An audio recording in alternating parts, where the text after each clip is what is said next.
Hey everyone, welcome back. Today we're looking at the part 1 topic, high school. You'll first watch Finn and Blondie answer the same set of questions, and then we'll go through some useful vocabulary and expressions from their interviews. Let's get started with Finn. Did you go to a high school near where you lived? Why or why not? Yeah, I did actually. It was only about 15 minutes from my house, so getting there was pretty easy. I usually rode my bike every morning, which I really liked. It gave me a bit of time to wake up before classes started. My parents also preferred me going to a nearby school since it was safer and just more convenient. What was your high school like? I'd say it was fairly typical for a public high school, but overall it was a good environment to grow up in. The facilities weren't particularly modern, and some of the buildings looked a bit outdated, but the teachers were dedicated and the students were generally friendly. Academically, it was quite competitive, so there was definitely a lot of pressure to perform well. What did you like most about your high school? Probably the friendships I built there. Looking back, that's what I value the most. I had a close knit group of friends, and we spent almost every day together, whether it was studying for exams or just hanging out after school. I think those relationships made even the stressful parts of high school much more enjoyable. Was there anything you didn't like about your high school? Yeah, definitely the academic pressure. At times, it felt like everything revolved around grades and exams, so students were constantly stressed out. I remember having periods where I barely had any free time because I was buried in homework and test preparation. In hindsight, I think the school could have encouraged a healthier balance between studying and personal life. What was your favorite subject in high school? I'd probably say math. I know a lot of students found it difficult or even intimidating, but I actually enjoyed the logical side of it. There was something really satisfying about solving a complicated problem step by step and finally arriving at the correct answer. I also liked the fact that math felt very objective compared to subjects where answers were more open to interpretation. Did you have a favorite teacher in high school? Yeah, my math teacher was probably my favorite. What made him stand out was the way he explained difficult concepts so clearly that even weaker students could follow along. He also had a good sense of humor, which made the lessons feel less stressful. More importantly, he was the kind of teacher who genuinely wanted students to improve rather than just memorize formulas for exams. Did you take part in any extracurricular activities in high school? No, not really. To be honest, my high school didn't offer many extracurricular activities in the first place, so there weren't a lot of options available. On top of that, I wasn't particularly talented in areas like sports or music, so I never felt strongly motivated to join anything. Most of the time, I just focused on my studies and spent time with my friends after class instead. What was your relationship like with your classmates in high school? Overall, it was really good. I got along with most people in my class, even if we weren't especially close friends. Since we spent so many years together, we naturally became quite comfortable around each other. Of course, there were occasional disagreements here and there, but nothing serious. I'd say the atmosphere was generally supportive and relaxed. Do you still keep in touch with any of your high school friends? Yeah, I still keep in touch with a few of my closest friends from high school. We all go to different universities now, so it's obviously harder to meet regularly, but we still text each other quite often and sometimes meet up during holidays. Even though we're busy with our own lives, it's nice that we've managed to stay connected over the years. How do you think your high school could have been improved? I think one major improvement would have been offering students more opportunities outside academics.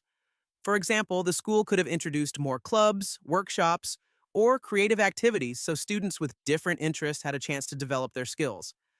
I also think better career guidance would have helped because a lot of students, including me, were pretty uncertain about what we wanted to do after graduating. Alright, so that was Finn's interview. You can probably notice that his speaking style is quite natural and grounded. His answers are detailed, but they still feel conversational and relaxed. Now let's see how Blondie approaches the same topic. Did you go to a high school near where you lived? Actually, I didn't. I grew up in a quiet suburb, but I ended up attending a school in the city centre. My parents were quite keen on a specific academy there known for its arts programme, so I had to put up with a 40-minute commute. It was a bit of a trek, but looking back, it was definitely worth the effort. What was your high school like? It was a bit of a vibrant melting pot, really, because it was centrally located. It drew students from all sorts of backgrounds, which made for a very energetic atmosphere. Architecturally, it was a bit of a mismatch, half grand Victorian building and half modern extensions, so it felt quite unique, if a little chaotic. What did you like most about your high school? I'd have to say the sense of creative freedom. Our teachers really encouraged us to think outside the box, rather than just focusing on rote learning. We also had these fantastic common areas that really fostered a sense of community and intellectual curiosity among the students. Was there anything you didn't like about your high school? If I'm being honest, the administrative side of things was a bit of a nightmare. The school was quite oversubscribed, so simple tasks like changing a class schedule often felt like an uphill battle. It could be pretty frustrating when you just wanted to get on with your studies. What was your favourite subject in high school? I was absolutely obsessed with English literature. I've always been a bit of a bookworm, and I loved dissecting the complex themes in classic novels. There was something so satisfying about uncovering a hidden metaphor. It never really felt like work to me. Did you have a favourite teacher in high school? I did. My history teacher, Miss Sterling, was legendary. She told history like it was a gripping drama rather than just reciting dry dates and facts. She was incredibly demanding, but to be fair, she genuinely cared about our progress, which made us all want to work harder. Did you take part in any extracurricular activities? Yes, I was quite heavily involved in the drama club. We put on 2 major productions a year, and I loved the whole process, from the nerve-wracking auditions to the final curtain call. It was a fantastic outlet for stress, and really helped build my confidence. What was your relationship like with your classmates? On the whole, it was very positive.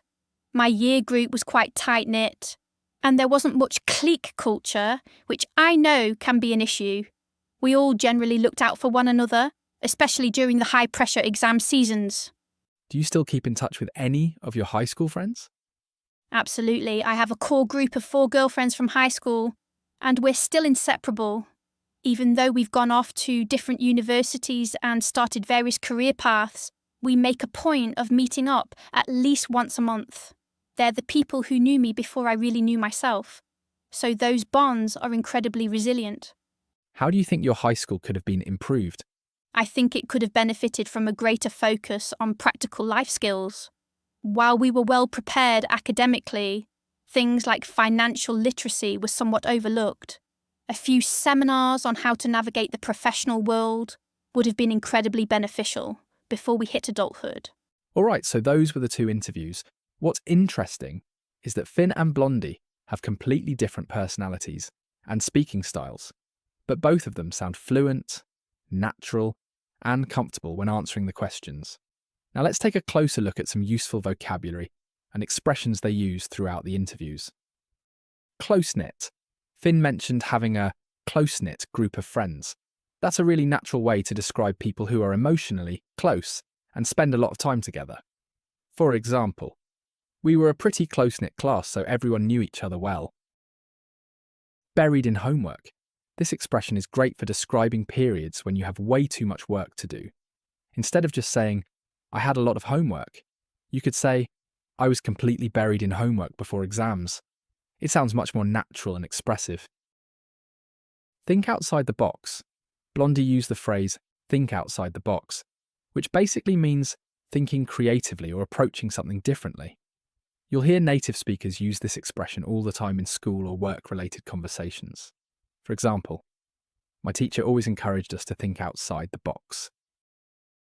Put up with. Blondie said she had to put up with a long commute. Put up with simply means to tolerate something annoying or unpleasant. For example, I had to put up with noisy classmates during lessons. A vibrant melting pot. This is a really strong phrase from Blondie's interview. When you describe a place as a melting pot, you mean there are lots of different kinds of people, cultures, or backgrounds mixed together. And adding vibrant makes it sound even more lively and energetic. For example, My university is a vibrant melting pot of students from all over the world. It's a great expression for describing schools, cities, workplaces, or even neighbourhoods. Look out for one another. This expression means to care for or support each other. So when Blondie said her classmates looked out for one another, she meant people were supportive and considerate, especially during stressful times. For example, my co-workers always look out for one another when things get busy. That's a really useful phrase for topics about friends, family, classmates, or co-workers. Alright, that's it for today's lesson. If you'd like more practice like this, you can become a member for extra lessons. Thanks for watching, and I'll see you in the next one.